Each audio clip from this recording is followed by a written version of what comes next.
प्रखर प्रकाश से पूरा विश्व प्रकाशित हो रहा है। ऐसे यशस्वी प्रधानमंत्री जी को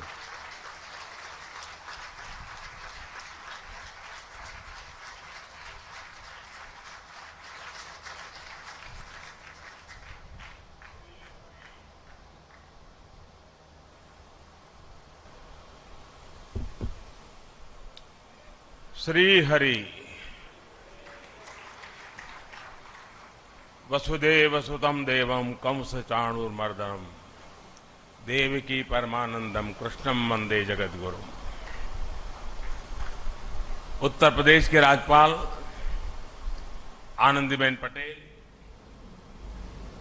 मुख्यमंत्री श्रीमान योगी आदित्यनाथ जी,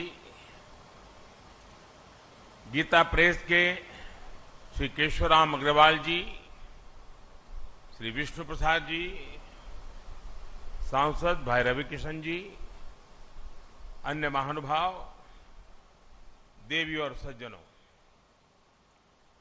सावन का पवित्र मास, इंद्रदेव का आशीर्वाद, शिवावतार गुरु गोरखनाथ की तपोस्थली और अनेकानेक संतों की कर्मस्थली ये गीता प्रेस गोरखपुर। जब संतों का आशीर्वाद फलीभूत होता है तब इस तरह के सुखद अवसर का लाभ मिलता है। इस बार का मेरा गोरखपुर का दौरा विकास भी विरासत भी इस नीति का एक अद्भुत उदाहरण है। मुझे अभी चित्रमय शिव पुराण और नेपाली भाषा में शिव पुराण के विमोचन का सौभाग्य मिला है। गीता प्रेस के इस कार्यक्रम के बाद मैं गोरखपुर रेलवे स्टेशन जाऊंगा। आज से ही गोरखपुर रेलवे स्टेशन के आधुनिकीकरण का काम भी शुरू होने जा रहा है और मैंने जब से सोशल मीडिया पर इसकी तस्वीरें डाली है, लोग हैरान होकर के देख रहे हैं। लोगों ने कभी सोचा ही नहीं था कि रेलवे स्टेशनों का भी इस तरह कायाकल्प हो सकता है। और उसी कार्यक्रम में मैं गोरखपुर से लखनऊ के लिए वंदे भारत ट्रेन को हरी झंडी दिखाऊंगा और उसी समय जोधपुर से अहमदाबाद के बीच चलने वाली वंदे भारत एक्सप्रेस को भी रवाना किया जाएगा। वंदे भारत ट्रेन ने देश के मध्यम वर्ग को सुविधाओं और सहूलियतों के लिए एक नई उड़ान दी है। एक समय था जब नेता लोग चिट्ठियां लिखा करते थे कि हमारे क्षेत्र में इस ट्रेन का एक जरा होल्ड बना लें, उस ट्रेन का होल्ड बना लें।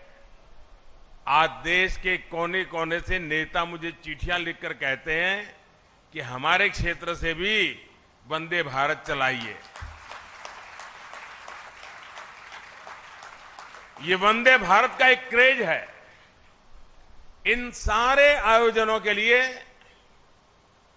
मैं गोरखपुर के लोगों को, देश के लोगों को बहुत बहुत बधाई देता हूं। साथियों, गीता प्रेस विश्व का ऐसा इकलौता प्रिंटिंग प्रेस है जो सिर्फ एक संस्था नहीं है बल्कि एक जीवंत आस्था है। गीता प्रेस का कार्यालय करोड़ों करोड़ लोगों के लिए किसी भी मंदिर से जरा भी कम नहीं है। इसके नाम में भी गीता है और इसके काम में भी गीता है। और जहां गीता है वहां साक्षात कृष्ण है और जहां कृष्ण है वहां करुणा भी है, कर्म भी है, वहां ज्ञान का बोध भी है और विज्ञान का शोध भी है।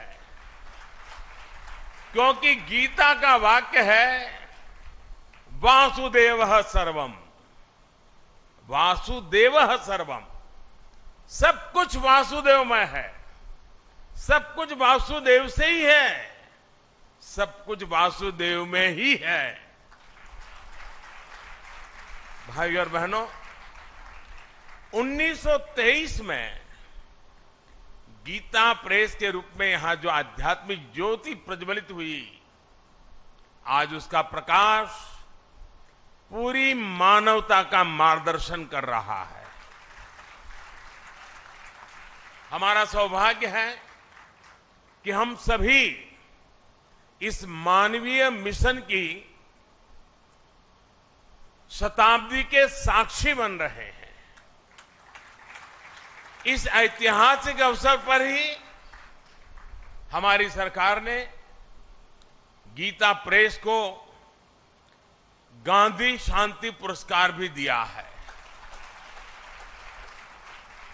गांधी जी का गीता प्रेस से भावनात्मक जुड़ाव था।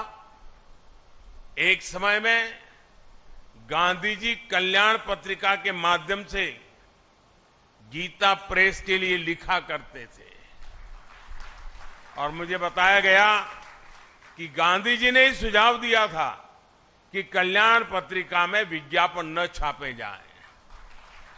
कल्याण पत्रिका आज भी गांधी जी के उस सुझाव का 100% अनुसरण कर रही है।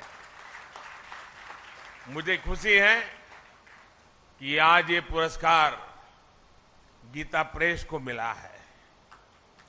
ये देश की ओर से गीता प्रेस का सम्मान है, इसके योगदान का सम्मान है और इसकी 100 वर्षों की विरासत का सम्मान है।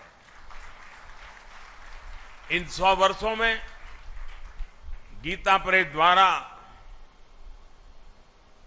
करोड़ों करोड़ों किताबें प्रकाशित हो चुकी है। आंकड़ा कभी कोई 70 बताता है, कोई 80 बताता है, कोई 90 करोड़ बताता है। ये संख्या किसी को भी हैरान कर सकती है और ये पुस्तकें लागत से भी कम मूल्य पर बिकती हैं, घर घर पहुंचाई जाती है।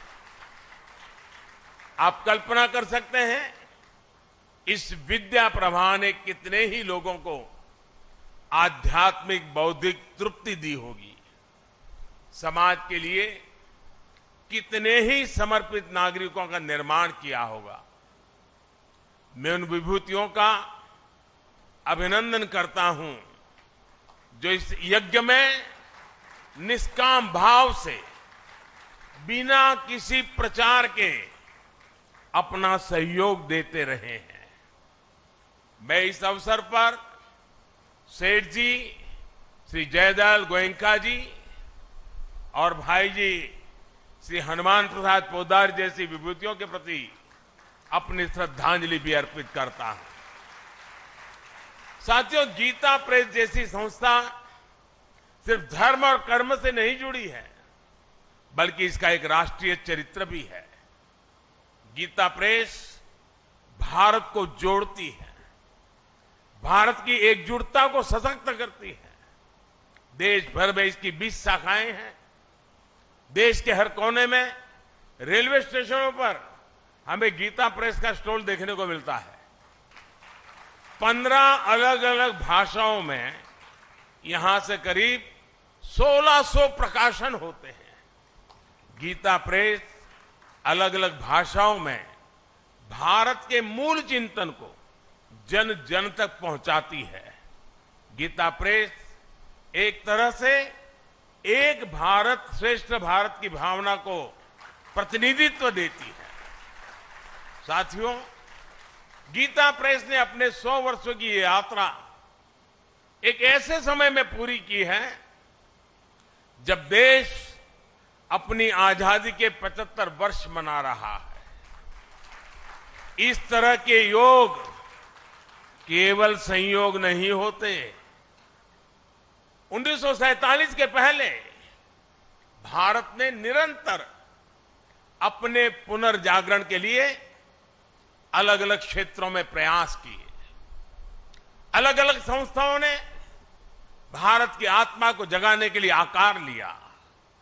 इसी का परिणाम था कि 1947 आते आते भारत मन और मानस से गुलामी की बेड़ियों को तोड़ने के लिए पूरी तरह तैयार हो गया। गीता प्रेस की स्थापना भी इसका एक बहुत बड़ा आधार बनी। 100 साल पहले का ऐसा समय जब सदियों की गुलामी ने भारत की चेतना को धूमिल कर दिया था। आप भी जानते हैं कि इससे भी सैकड़ों साल पहले विदेशी आक्रांताओं ने हमारे पुस्तकालयों को जलाया था। अंग्रेजों के दौर में गुरुकुल और गुरु परंपरा लगभग नष्ट कर दिए गए थे। ऐसे में स्वाभाविक था कि ज्ञान और विरासत लुप्त होने की कगार पर थे। हमारे पूज्य ग्रंथ गायब होने लगे थे। जो प्रिंटिंग प्रेस भारत में थे वो महंगी कीमत के कारण सामान्य मानवी की पहुंच से दूर थे। आप कल्पना करिए, गीता और रामायण के बिना हमारा समाज कैसे चला रहा होगा।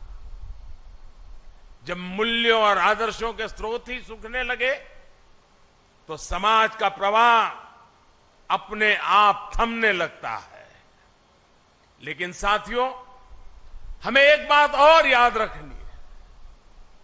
हमारे भारत की अनादि यात्रा में ऐसे कितने ही पड़ाव आए हैं जब हम और ज्यादा परिष्कृत होकर के निकले हैं। कितनी ही बार अधर्म और आतंक बलवान हुआ है। कितनी ही बार सत्य पर संकट के बादल मंडराए हैं। लेकिन तब हमें श्रीमद् भागवत गीता से ही सबसे बड़ा विश्वास मिलता है। यदा यदा ही धर्मस्य ग्लानिर्भवति भारत अभ्युत्थानम अधर्मस्य तदात्मानं सृजाम्यहम्। अर्थात जब जब धर्म की सत्ता पर, सत्य की सत्ता पर संकट आता है तब तब ईश्वर उसकी रक्षा के लिए प्रकट होते हैं। और गीता का 10वां अध्याय बताता है कि ईश्वर कितनी ही विभूतियों के रूप में सामने आ सकता है। कभी कोई संत आकर समाज को नई दिशा दिखाते हैं तो कभी गीता प्रेस जैसी संस्थाएं मानवीय मूल्यों और आदर्शों को पुनर्जीवित करने के लिए जन्म लेती है। इसलिए ही 1923 में जब गीता प्रेस ने काम करना शुरू किया तो भारत के लिए भी उसकी चेतना और चिंतन का प्रवाह तेज हो गया। गीता समेत हमारे धर्म ग्रंथ फिर से घर घर गूंजने लगे। मानस फिर से भारत के मानस से हिलमिल गई। इस ग्रंथों से पारिवारिक परंपराएं और नई पीढ़ियां जुड़ने लगी। हमारे पवित्र ग्रंथ आने वाली पीढ़ियों की थाती बनने लगे। साथियों, गीता प्रेस इस बात का भी प्रमाण है कि जब आपके उद्देश्य पवित्र होते हैं, आपके मूल्य पवित्र होते हैं, तो सफलता आपका पर्याय बन जाती है। गीता प्रेस एक ऐसा संस्थान है जिसने हमेशा सामाजिक मूल्यों को समृद्ध किया है, लोगों को कर्तव्य पथ का रास्ता दिखाया है। गंगा जी की स्वच्छता की बात हो, योग विज्ञान की बात हो, पतंजलि योग सूत्र का प्रकाशन हो, आयुर्वेद से जुड़ा आरोग्य अंक हो, भारतीय जीवन शैली से लोगों को परिचित करवाने के लिए जीवनचर्या अंक हो, समाज में सेवा के आदर्शों को मजबूत करने के लिए सेवा अंक और दान महिमा हो, इन सब प्रयासों के पीछे राष्ट्र सेवा की प्रेरणा जुड़ी रही है, राष्ट्र निर्माण का संकल्प रहा है। साथियों, संतों की तपस्या कभी निष्फल नहीं होती, उनके संकल्प कभी शून्य नहीं होते। इन्हीं संकल्पों का परिणाम है कि आज हमारा भारत सफलता के नित्य नए आयाम स्थापित कर रहा है। मैंने लाल किले से कहा था, और आपको याद होगा, मैंने लाल किले से कहा था कि ये समय गुलामी की मानसिकता से मुक्त होकर अपनी विरासत पर गर्व करने का समय है। और इसलिए शुरुआत में भी मैंने कहा, आज देश विकास और विरासत दोनों को साथ लेकर चल रहा है। आज एक और भारत डिजिटल टेक्नोलॉजी में नए रिकॉर्ड बना रहा है, तो साथ ही सदियों बाद काशी में विश्वनाथ धाम का दिव्य स्वरूप भी देश के सामने प्रकट हुआ है। आज हम वर्ल्ड क्लास इंफ्रास्ट्रक्चर बना रहे हैं, तो साथ ही केदारनाथ और महाकाल महालोक जैसे तीर्थों की भव्यता के साक्षी भी बन रहे हैं। सदियों बाद अयोध्या में भव्य राम मंदिर का सपना, हमारा सपना पूरा होने जा रहा है। हम आजादी के 75 साल बाद भी अपनी नौसेना के झंडे पर गुलामी के प्रतीक चिन्ह को ढो रहे थे। हम राजधानी दिल्ली में भारतीय संसद के बगल में अंग्रेजी परंपराओं पर चल रहे थे। हमने पूरे आत्मविश्वास के साथ इन्हें बदलने का काम किया है। हमने अपनी धरोहरों को, भारतीय विचारों को वो स्थान दिया है जो उन्हें मिलना चाहिए था। इसलिए अब भारत की नौसेना के झंडे पर छत्रपति शिवाजी महाराज के समय का निशान दिखाई दे रहा है। अब गुलामी के दौर का राजपथ कर्तव्य पथ कर बनकर कर्तव्य भाव की प्रेरणा दे रहा है। आज देश की जनजातीय परंपरा का सम्मान करने के लिए देश भर में जनजातीय स्वतंत्रता सेनानी म्यूजियम बनाए जा रहे हैं। हमारी जो पवित्र प्राचीन मूर्तियां चोरी करके देश के बाहर भेज दी गई थी, वो भी अब वापस हमारे मंदिरों में आ रही है। जिस विकसित और आध्यात्मिक भारत का विचार हमारे मनीषियों ने हमें दिया है, आज हम उसे सार्थक होता हुआ देख रहे हैं। मुझे विश्वास है हमारे संतों, ऋषियों, मुनियों, उनकी आध्यात्मिक साधना भारत के सर्वांगीण विकास को ऐसे ही ऊर्जा देती रहेगी। हम एक नए भारत का निर्माण करेंगे और विश्व कल्याण की अपनी भावना को सफल बनाएंगे। इसी के साथ आप सभी का इस पवित्र अवसर पर मुझे आपके बीच आने का मौका दिया और मुझे भी इस पवित्र कार्य में कुछ पल के लिए क्यों नहीं आपके बीच बिताने का अवसर मिला। मेरे जीवन का इस सद्भाग्य है। आप सबका मैं फिर से एक बार हृदय से बहुत बहुत धन्यवाद करता हूं, बहुत बहुत शुभकामनाएं देता हूं।